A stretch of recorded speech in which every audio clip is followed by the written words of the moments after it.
Hello my dear student, আজকে তোমাদের আমি একটা মজার জিনিস দেখাবো। কেমন? এই একটা গ্লাস, এইটা আমি তৈরি করেছিলাম আমার ছেলের জন্য। ও কোল্ড ড্রিঙ্কস খেতে খুব ভালোবাসে, মোটেই কোল্ড ড্রিঙ্কস ভালো জিনিস নয়। কেমন? এইবার কি হয়, যখন গ্লাসে ওকে দিই, হ্যাঁ, আরও দাও আরও দাও আরও দাও বলে, অনেক বেশি পরিমাণে চাই। ঠিক আছে, তো আমি একটু বিজ্ঞানকে কাজে লাগিয়ে এই গ্লাসটা তৈরি করেছি। কেমন? এই গ্লাসে ওকে কোল্ড ড্রিঙ্কস দিই, ও বলে আরও দাও। কেমন? ওকে যখন দিই কি ঘটনাটা ঘটে একটু দেখো। কেমন? ধরো একটুখানি দিলাম, হ্যাঁ, ও এইটুকুন পছন্দ নয়, স্বাভাবিকভাবে খুবই কম, আরেকটু দাও, হ্যাঁ, আরেকটু দিলাম, বলবে আরেকটু দাও, আরও দাও, হ্যাঁ, আর একটু বেশি পরিমাণে দিলাম, হ্যাঁ, আরও চাই। তখন আমি ঠিক আছে তাহলে আরেকটু দিই বলে ওকে আরেকটু দিয়ে দিলাম। কেমন? যেই দিয়ে দিলি, দেখো যা সবটাই শেষ হয়ে গেল, তাই না? আরেকবার করি। দেখো একটুখানি দিলাম, পছন্দ হলো না, আরেকটু দিলাম, পছন্দ হলো না, আরও চাইছে, আরও দিলাম, পছন্দ হলো না, তাহলে নে বেশি করি, নে তাহলে।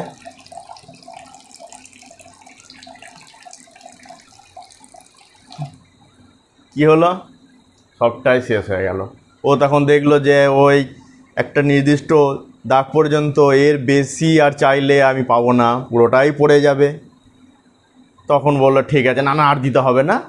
তাহলে কি হলো, ওকে কম পরিমাণ, এই ম্যাজিকটাকে কাজে লাগিয়ে ওকে কম পরিমাণ দিতে থাকলাম। কেমন?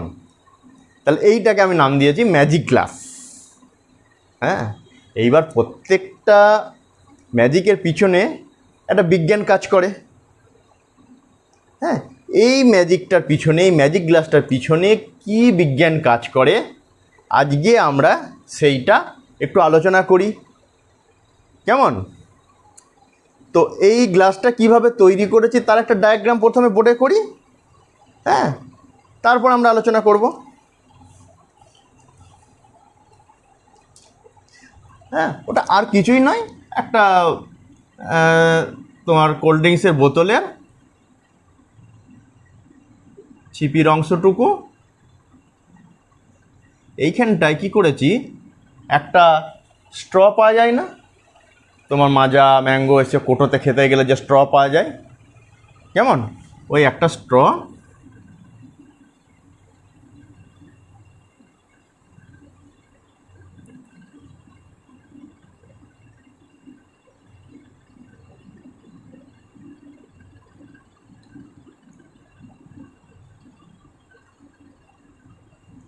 এই জায়গায় স্ট্রটা আছে। কেমন? ঠিক এইভাবে তৈরি করেছি। এইবার হ্যাঁ, যখন কোল্ড ড্রিঙ্কস ভর্তি করছি, এই অবস্থায় ভর্তি করছি, এই অবস্থায় ভর্তি করছি, যখনই দেখা যাচ্ছে একটা নির্দিষ্ট এই অবস্থায় ভর্তি করছি, তখন কোল্ড ড্রিঙ্কসটা পড়ে যাচ্ছে। এটাই হচ্ছে ম্যাজিক। কেমন? এখন আমরা কেন এটা হয় সেইটা আলোচনা করব। ঠিক আছে, সেইটা আলোচনা করতে গেলে আমরা একটু আমাদের পুরনো পড়াশোনাতে চলে যাই। কেমন? পুরনো পড়াশোনা মানে বায়ুমণ্ডলের চাপ সংক্রান্ত যে টরিসেলির যে পরীক্ষাটা, সেই পরীক্ষাটা, কোন পরীক্ষাটা?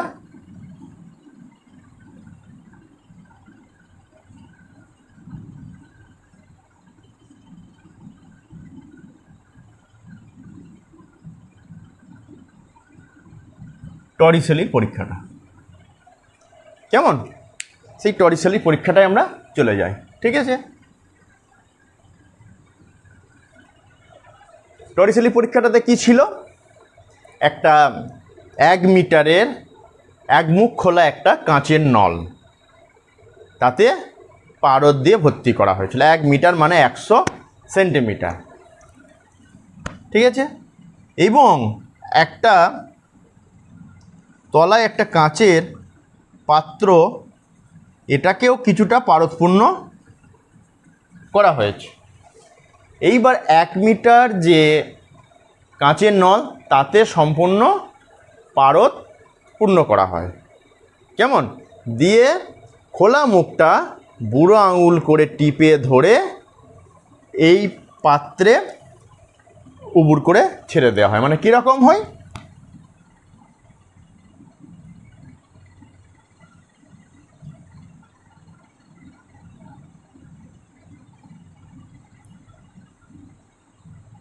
এইটা এভাবে ছেড়ে দেওয়া হয়। স্বাভাবিকভাবেই যে পারদটা আছে, সেই পারদটা অভিকর্ষ বলের জন্য নেমে পড়তে চাইবে, হ্যাঁ, নেমে যাবে। নেমে গিয়ে দেখা গেল একটা নির্দিষ্ট উচ্চতায়, ধর এই উচ্চতায় পরে আর নামছে না। তাহলে প্রথম যখন নামলো, তাহলে স্বাভাবিকভাবে এই ছিদ্র দিয়ে, নলের এই ছিদ্র দিয়ে পারদ বেরিয়ে আসবে, স্বাভাবিকভাবে একটু পারস্তম্ভটা ওপর দিকে উঠে গেল। কেমন? আগে ছিল এই লেভেল পর্যন্ত, এখন একটু উঠে এলো। এরপর থেকে আর উঠছে না, এই স্তম্ভটা আর উঠছে না, মানে নলের পারদটা আর নিচে নামছে না, এই উচ্চতায় পর্যন্ত স্থির হয়ে গেল। কেন হলো? বায়ুমণ্ডলের চাপ সর্বত্র, পাত্রের যে পারদ আছে সেই পারদের উপরে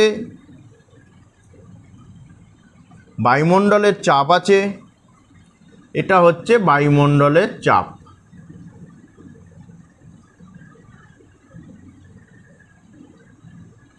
কেমন? বায়ুমণ্ডলের চাপে পাস্কেলের সূত্র অনুযায়ী যে পারদের যে পাত্রের উপরে যে চাপটা প্রয়োগ করছে, সেই চাপটা পারদের মাধ্যমে গিয়ে নলের যে পারদ আছে সেই পারদের মধ্যে সঞ্চারিত হচ্ছে। কেমন? তাহলে বায়ুমণ্ডলের চাপটা পারদের পারদ দিয়ে এই যে পারস্তম্ভ আছে, নলের যে পারদটা আছে, সেই পারদে সঞ্চারিত হচ্ছে। কেমন? তাহলে একটা ঊর্ধ্বমুখী বল ক্রিয়া করছে বায়ুমণ্ডলে চাপের জন্য, ঠিক আছে। আর পারস্তম্ভটার তো তার একটা ওজন আছে, যে ওজনটা অভিকর্ষ বল যেটা, সেইটার জন্য কি হচ্ছে, নিচের দিকে নামতে চাইছে। তাহলে এই বায়ুমণ্ডলের চাপের জন্য যে বলটা, সেই বলটা এই নলের যে পারস্তম্ভ, সেই পারস্তম্ভটাকে ধরে রেখেছে, তার ওজনটাকে ধরে রেখেছে। মানে অভিকর্ষ, এই পারস্তম্ভের দরুন যে অভিকর্ষ বল, সেই অভিকর্ষ বলটাকে ধরে রেখেছে এই নির্দিষ্ট উচ্চতা পর্যন্ত। তার আগে পর্যন্ত পারেনি, তার আগে পর্যন্ত দেখা যাচ্ছে পারস্তম্ভের যে ওজনটা বেশি ছিল, বায়ুমণ্ডলের চাপ কর্তৃক যে বল প্রয়োগ করে তার থেকে বেশি ছিল।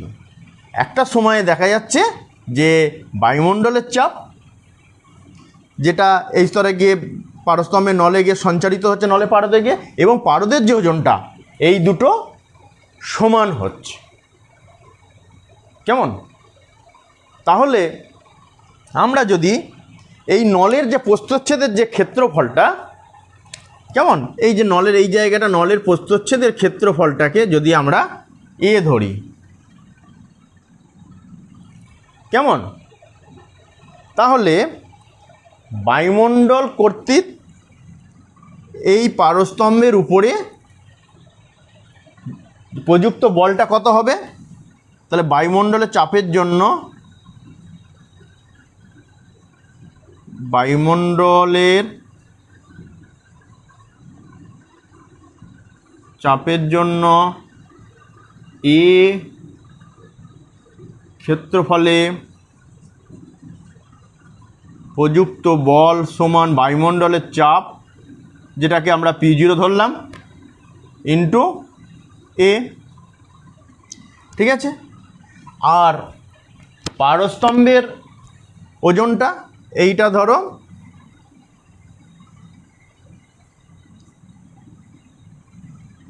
এইচ, এই উচ্চতাটা ধরো এইচ উচ্চতায় গিয়ে ফিক্সড হয়েছে। কেমন? তাহলে এই পারস্তম্ভের ওজনটা কত হবে? এইচ উচ্চতা বিশিষ্ট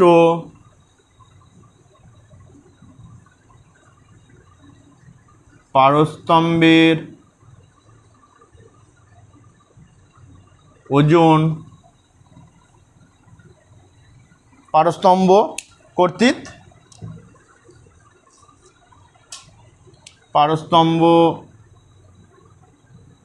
পারস্তম্ভের জন্য এ ক্ষেত্রফলে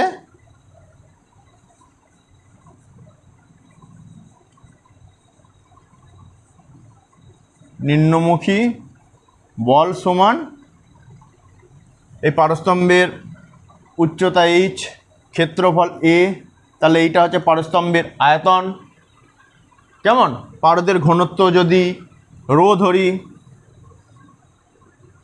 কেমন, তাহলে এইটা হচ্ছে পারস্তম্ভের ভর, তার সঙ্গে অভিকর্ষজ ত্বরণ গুণ করলাম, যেটা হচ্ছে এ ক্ষেত্রফলে এই যে পারস্তম্ভটা আছে সেইটা কর্তৃক এ ক্ষেত্রফলে প্রযুক্ত বল। তাহলে এখন এই উচ্চতা ফিক্সড আছে, মানে বায়ুমণ্ডল কর্তৃক যে প্রযুক্ত বল আর পারস্তম্ভের উচ্চতার জন্য ওজনের জন্য যে বল দেয় সেই বল দুটো অবশ্যই সমান।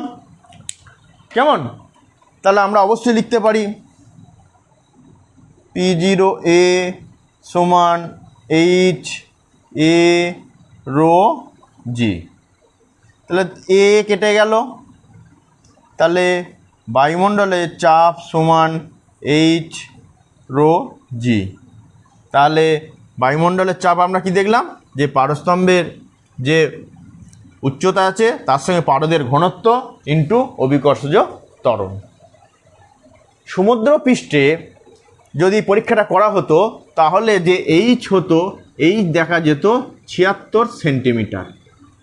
তখন আমরা বলতাম যে ওই স্থানে বায়ুমণ্ডলের চাপ 76 সেমি পারস্তম্ভ। কেমন? তাহলে এই টরিসেলির পরীক্ষাতে আমরা কি দেখলাম?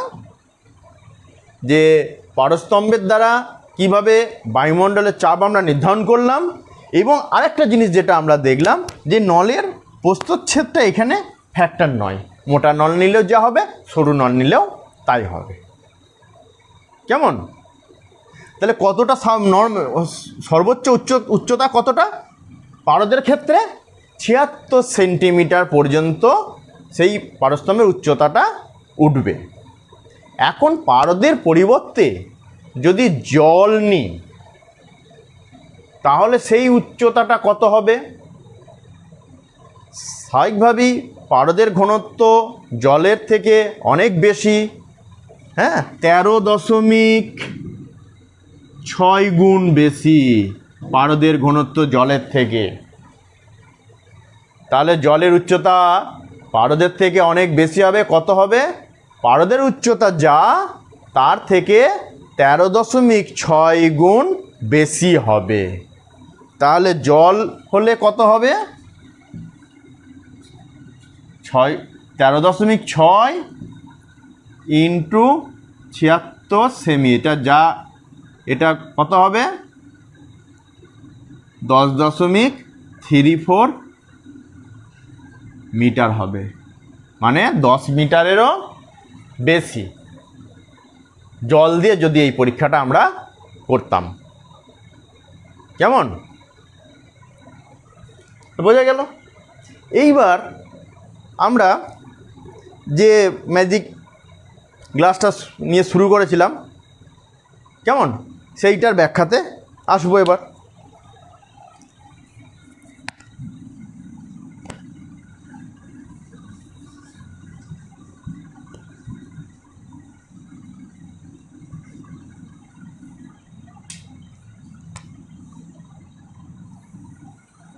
তাহলে টেবিলে টেবিলের ওপরে একটা উঁচু জায়গায়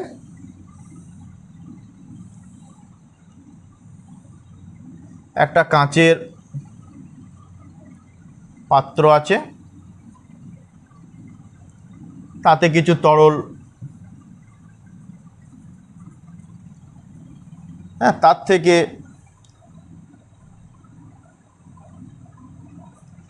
নিচুতে একটা কাঁচের পাত্র আছে, তাতেও কিছু তরল আছে। কেমন? এখানে একটা কাঁচের নল আছে, এক মুখ খোলা। কেমন? তরলটা যদি জল হয় তাহলে বায়ুমণ্ডলের যে চাপ, সেই চাপের জন্য পাইপটার যে জলের উচ্চতা কতটা পর্যন্ত সর্বোচ্চ হতে পারে? 10 মিটার পর্যন্ত। আমি 10 মিটারে খুব কম উচ্চতায় নিয়েছি, মানে এই উচ্চতাটা, এইখান থেকে এই যে উচ্চতাটা, তরলটা আমি ধরলাম জল, তাহলে এই উচ্চতাটা H1, কেমন? এই উচ্চতাটা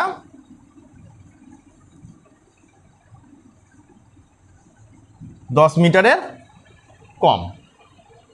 ঠিক আছে, তাহলে এই অবস্থায় থাকবে। এখানেও একটা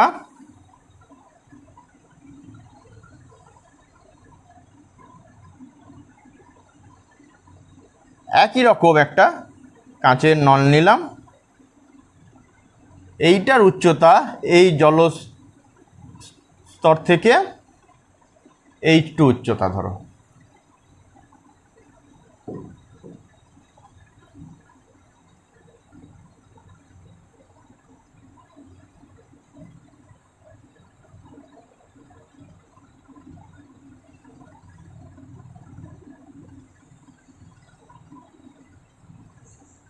এই উচ্চতাটা হচ্ছে H2, এখানেও H2 10 মিটারের কম, এখানেও H2 হচ্ছে 10 মিটারের কম। তাহলে এখন এখানে একটা বিন্দু ধরো A বিন্দু, আর এখানে একটা বিন্দু ধরো B বিন্দু। এখন A বিন্দুতে চাপ কত হবে? A বিন্দুতে চাপ কত হবে? স্বাভাবিকভাবেই এখানে বায়ুর যে চাপ, বায়ুর চাপের জন্য জলস্তম্ভটাকে H1 পর্যন্ত তুলে ধরে। তাহলে H1, এই যে স্তম্ভ, জলের স্তম্ভ, এই স্তম্ভের ওজন বায়ুমণ্ডল কর্তৃক চাপের থেকে অনেক কম, কারণ আরও উচ্চতা পর্যন্ত বায়ুমণ্ডল চাপ জলস্তর ধরে রাখতে পারত। কেমন? তাহলে এই বিন্দুতে, এ বিন্দুতে চাপ কত হবে? তাহলে এ বিন্দুতে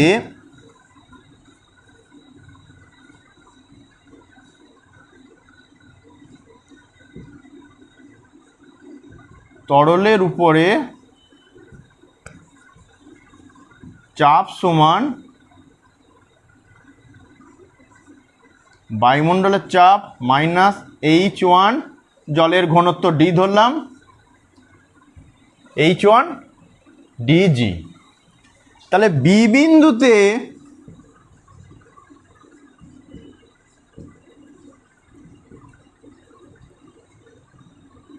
তরলের উপরে চাপ সমান কত? P0 minus H2।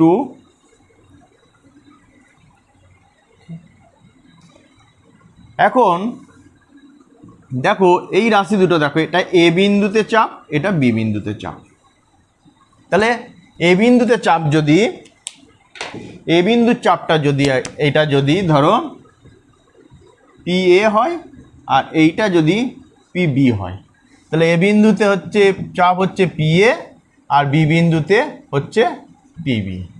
তাহলে এই রাশি দুটোর দিকে তাকালেই আমরা বুঝতে পারছি যেহেতু H1 থেকে বেশি, তাহলে অবশ্যই PA বেশি PB থেকে। তাহলে A বিন্দুতে চাপ থেকে B বিন্দুতে চাপ কম। কেমন? এখন যদি এই যে নলটা, এই ব্যবস্থাপনাটা যদি এই রকম হতো যে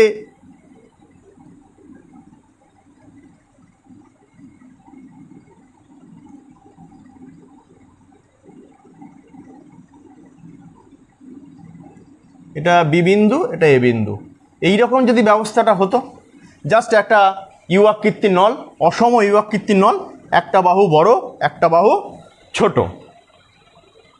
কেমন এইরকম আঁকি, তাহলে আমি কি দেখছি যে এ বিন্দুতে চাপ বেশি, বি বিন্দুতে তরলের চাপ কম।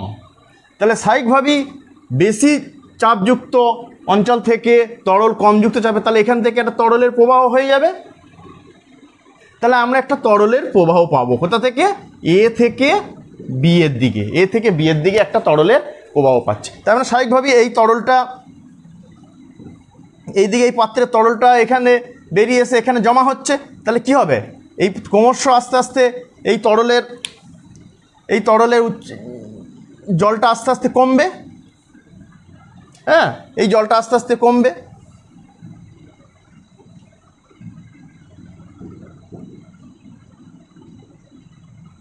কেমন কমে দেখা গেল এই লেভেল পর্যন্ত যেই নেমে গেল, আর তো জল নেই, ব্যাস বন্ধ। তার মানে এই যে জলটা, এতটা জল, এই যে জলটা ছিল, এই জলটা বা এই তরলটা পুরো এই পাত্রে গিয়ে জড়ো হয়ে গেল, জমা হয়ে গেল। কেমন? তাহলে এই যে প্রক্রিয়াটা হলো, হ্যাঁ, এই প্রক্রিয়াটা, এই ব্যবস্থাপনাটা কি নাম মনে পড়ছে? এইটাই হচ্ছে সাইফন। এই ব্যবস্থাপনাটার নাম হচ্ছে সাইফন।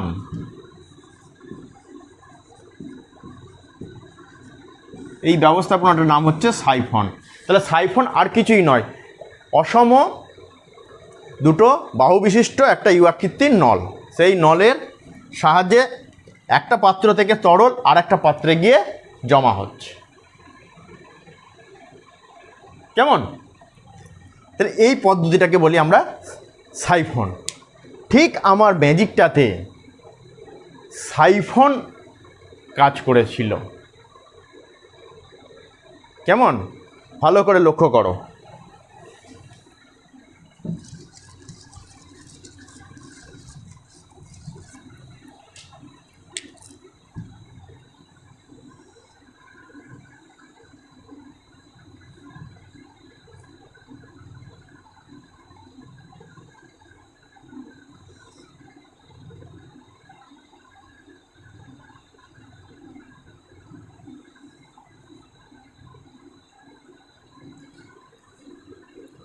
এইটা যদি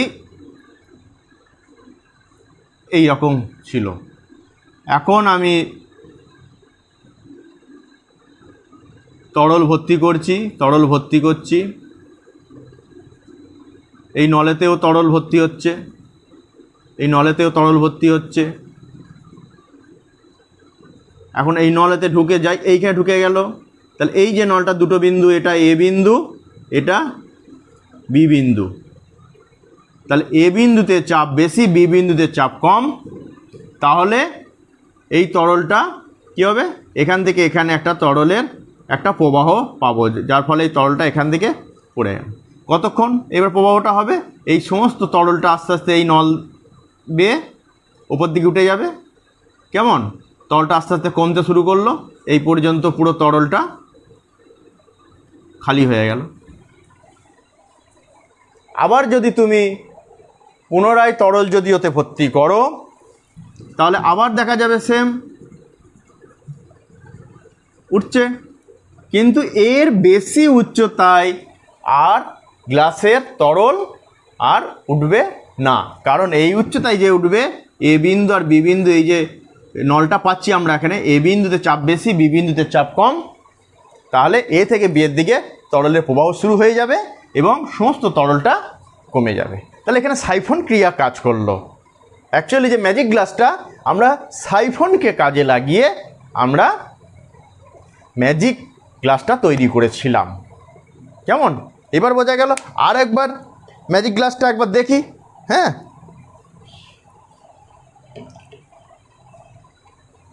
দেখো এবার ভর্তি করছি, তলটা থেকেই আছে। কেমন? এইবার দেখো এ বিন্দু আর বি বিন্দুতে এইবার যখন ভর্তি করে দিলাম, ব্যাস এ বিন্দু আর বি বিন্দুতে চাপ, যখন এ বিন্দুতে চাপ বেশি, বি বিন্দুতে সমস্ত ছোট বাহুটা দিয়ে যে স্ট্র যেটা আছে সে স্ট্রয়ের ছোট বাহুটা দিয়ে জল উঠে বড় বাহুটা দিয়ে সমস্ত জল পড়ে গেল। তাহলে সাইফনকে কাজে লাগিয়ে আমরা কিভাবে ম্যাজিক গ্লাস তৈরি করলাম, তার সঙ্গে সঙ্গেও আমাদের সাইফন কি, সাইফন কিভাবে কাজ করে সেটাও আমরা ম্যাজিকের সঙ্গে বুঝতে পারলাম। কেমন? এই সাইফনের আর কি বাস্তব উদাহরণ আছে? বাথরুমে যে স্বয়ংক্রিয় ফ্ল্যাশ, যেটা কেমন টয়লেটের যে ফ্ল্যাশ, যেটা একবার আঙুলে করে টিপে দিলেই বা হাতে করে হ্যান্ডেলটা ঘুরিয়ে দিলেই সমস্ত জলটা টয়লেটের প্যানটাকে পরিষ্কার করে দেয়, যেটাকে বলি আমরা স্বয়ংক্রিয় ফ্ল্যাশ, সেটাও কিন্তু সাইফনকে কাজে লাগিয়ে করা হয়েছে। কেমন? কিভাবে হয়েছে সেইটা একটু লক্ষ্য করো। বাথরুমে যে স্বয়ংক্রিয় ফ্ল্যাশ বা যেটাকে বলি আমরা সিস্টেম, সেই সিস্টেমটার মধ্যে সাইফন কিভাবে কাজ করে সেইটার জন্য দেখো এই ডায়াগ্রামটা দেখো। এই ডায়াগ্রামে কি দেখতে পাচ্ছ? যে এ পয়েন্টটা দেখো, এ পয়েন্টটা হচ্ছে একটা ইনলেট ভালভ। কেমন? তার সঙ্গে বি পয়েন্টটা দেখো, বি পয়েন্টটা হচ্ছে ইনলেট টিউব। বি পয়েন্টটা দিয়ে ট্যাঙ্কিতে জল ভর্তি হয় এবং জল ভর্তি হওয়ার সঙ্গে সঙ্গে যে ফ্লোটিং যে তোমার বলটা আছে, সেই বলটাও আস্তে আস্তে জলের সঙ্গেও তার উচ্চতার সঙ্গে নিয়ন্ত্রিত হয়। কেমন? সেই ফ্লোটিং বলটা ওপর দিকে উঠতে থাকবে, একটা নির্দিষ্ট উচ্চতায় ওঠার পরই দেখা যাবে ওই বলটার জন্য যে ইনলেট ভালভটা বন্ধ হয়ে যাবে। তাহলে বাইরে থেকে ট্যাঙ্কিতে আসা জল বন্ধ হয়ে গেল, আর জল আসছে না। কেমন? এরপরে দেখো যে এখানেও দেখো একটা ইউ আকৃতির একটা সাইফনের যে সাইফন নল যেটা বলি আমরা, এখানেও আছে। কেমন? এবং ছোট বাহুটার সঙ্গে একটা পিস্টন সেট করা আছে, সেই পিস্টনটা নিয়ন্ত্রিত হচ্ছে তোমার যে সুইচটা বা হ্যান্ডেলটা দিয়ে আমরা ফ্ল্যাশ করি সেইটার দ্বারা। এখন যেই দিয়ে আমরা সেই তোমার পিস্টনটাকে যদি ওই হ্যান্ডেল দ্বারা বা সুইচ দ্বারা যদি পিস্টনটাকে একটু ওপর দিকে তুলে দিই, তাহলে ছোট বাহুটার জল একটু অতিরিক্ত জল ওপর দিকে উঠে এলো। এর ফলে কি হলো, যে ইউ আকৃতির যে সাইফন নলটার সেই সমান্তরাল বাহুর অংশটুকুর দুটো বিন্দুর মধ্যে চাপের পার্থক্য হলো এবং জলের প্রবাহ শুরু হয়ে গেল। ছোট বাহুটা থেকে বড় বাহুটাতে জল আসতে শুরু করলো এবং সমস্ত ট্যাঙ্কির জলটা শেষ হয়ে গেল। কেমন? ঠিক এইভাবেই সাইফনকে কাজে লাগিয়ে বাথরুমের যে সিস্টেম বা স্বয়ংক্রিয় ফ্ল্যাশ তৈরি করা হয়েছে। কেমন?